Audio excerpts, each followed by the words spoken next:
Another way that you can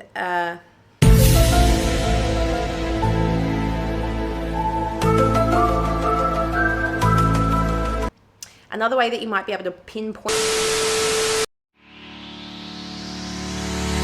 What's up, fam? Welcome to this video. So as business owners, CEOs, entrepreneurs, you're always looking for ways to save time and money and also increase that revenue so that you can focus on the high value tasks. This is where VAs come in, yeah? However, you might have already experienced not all VAs, virtual assistants, are created equal, okay? So I'm going to be going through the 5 types of VAs that you want to be avoiding throughout the screening and recruitment process, yeah? Because you want to increase productivity, not problems, when you're going out and hiring and expanding your team. So watch out for these 5. I'm going to tell you exactly how you can be discerning of this and what questions you should be thinking about as well. Before we get into the juice of this one, be sure to subscribe to my channel so that you can get all the news and the latest videos on scaling with VAs, delegation, outsourcing, and growing your empire. I've scaled my business to healthy 5-figure months with the help of virtual professionals. So I've been in the space for a little bit and I really want to share with you guys what has worked for me and the mistakes that I've made so that you can avoid them.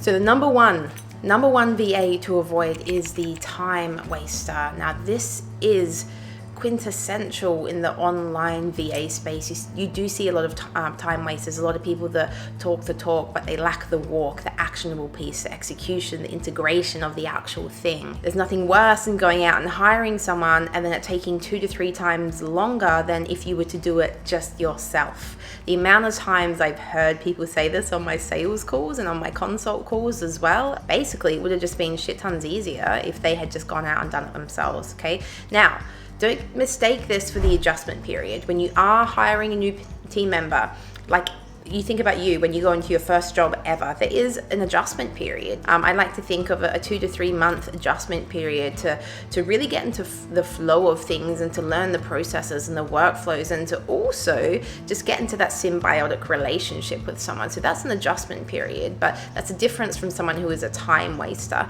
You can generally pick up like a little bit of laziness around this as well, and inefficiency, and they generally lack the skill and they lack organizational skills as well.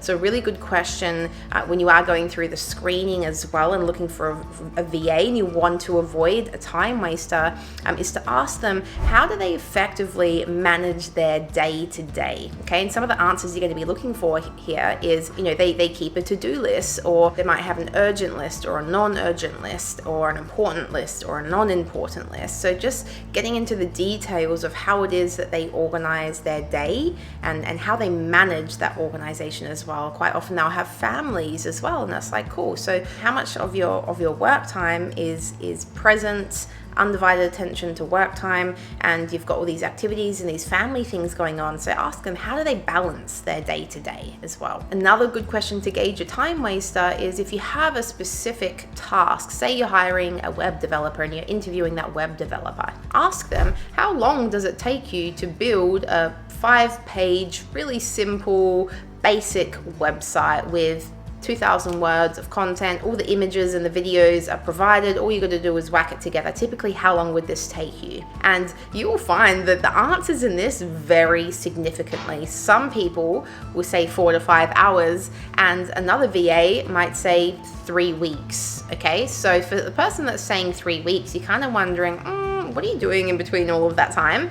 And for the person that's saying 4 or 5 hours, I'm like, how much truth is in that as well? So you kind of want to find some middle ground there. You want it to be obviously closer to the time that takes less time, but don't get overexcited when someone says it's going to take 5 hours, and if it's too good to be true, then it probably is. Number 2, the VA to avoid here is the cheapskate. Obviously, we go to higher international talent, okay, because we do get a considerable cut in costs on the hourly rates, and it is still a very good rate for the virtual professionals in their country. But in saying that, obviously, if you're offering fair rates and whatnot as well, you don't want to be going for someone that sells themselves really short and it's a super low hourly rate. I would be questioning that. Again, if it's too good to be true, through and you're like, oh, this person's only charging this much, I would be questioning, what is the quality of the work? What is the efficiency of that work as well? They might be lowballing their rates, and the chances are they're also going to be lowballing the quality, which in turn is going to affect you and end up being a pretty expensive learning curve. You'll probably have to end up either doing it yourself or outsourcing or delegating it to someone else,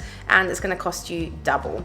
So when you're thinking about, I want to pull up this graphic here. So if you have a look at this graphic, you've got fast, good, and cheap. So basically, pick two. You can either have good and fast, and that's not going to be as cheap, or you can have fast and cheap. That's not going to be as good. Or you can have cheap and good, and chances are that's not going to be as fast. So to find something that encompasses all three of these things is a rarity. I am yet to find it myself. It's a bit like a unicorn. This is a general graph that I like to pull up just to set the expectations of hiring requirements and what to expect as well. So out of these three, I would pick two and go with that. Number three is the flaky one, okay? Flaky VAs. You can generally pick this up in the screening and recruitment process. Now, this is something that I have pioneered with my team over a number of years, and we've really got a distilled process to be able to pick this out from the crowd. But generally, as soon as someone is late to responses with emails, if they're rocking up late to the meetings or the interviews that you have scheduled, generally that's like a cutout already, okay? So if they don't rock up to their interview on time, and we pre-frame this as well,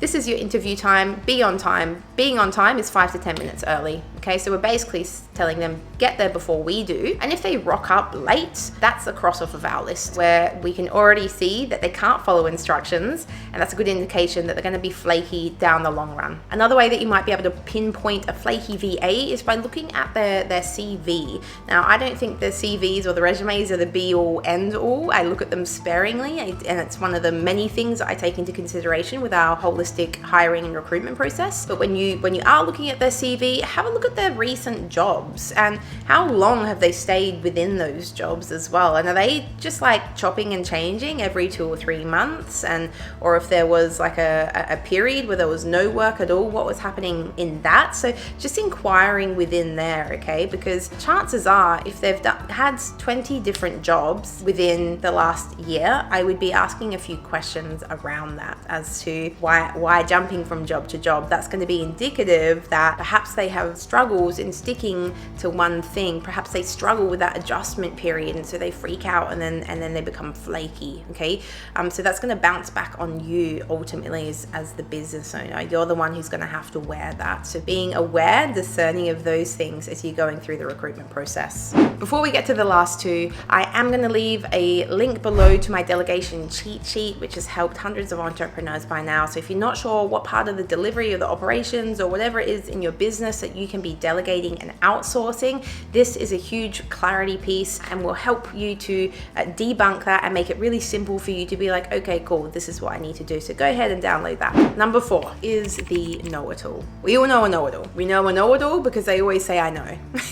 That's the first indication. You're having a conversation, or you're saying something, you're indicating something, you're sharing your perspective, and they'll say, yeah, I know. So it's pretty easy to pick that one out of the crowd. Now, you probably didn't start your business because you want to be told exactly what to do, right? You started your business because you want some sort of freedom, financial independence, all of the things, right? A know-it-all. Don't get me wrong in saying that a know-it-all is different from someone who has initiative and thinks outside of the box. And I encourage this all the time with my team. If you're thinking of something, or if I'm doing something and you can optimize this or make it better, please come to me with ideas. You want somebody who can come to you comfortably and be of value, be an asset within your business rather than a liability. So always encouraging that curiosity as well. And I always encourage mistakes and failures to be spoken into within my team as well, okay? Because that's how we get better.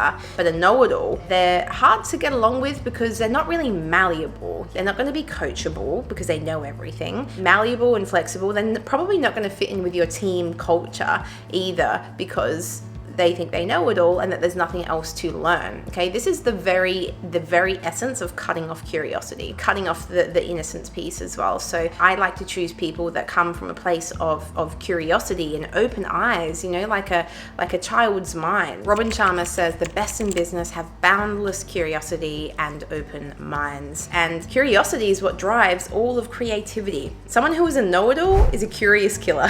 Okay, they've lost their curiosity, right? You don't want someone who's a know-it-all, right? I can appreciate skill and talent, and I love it when people can talk themselves up, right? And they're like, yeah, I'm great at this and I'm great at that, and like, you know, they know how to pat themselves on the back. But there's a difference, and you can tell energetically as well. You can tell when it's just someone who's like, yeah, I know that, right? As opposed to someone who's like, yeah, I've done that before, and I found this, and this, and this way is really cool as well, and I found that worked. You know, there's a difference in that, in the tonality, in the frequency of that. So, and you can tell all of this, and this is where the interview process comes in handy, is you can be able to see that person on the other side of the screen and pick up on the tonality and how it is that they present themselves, and you can tell a lot by someone's attitude. So watch out for the know-it-alls.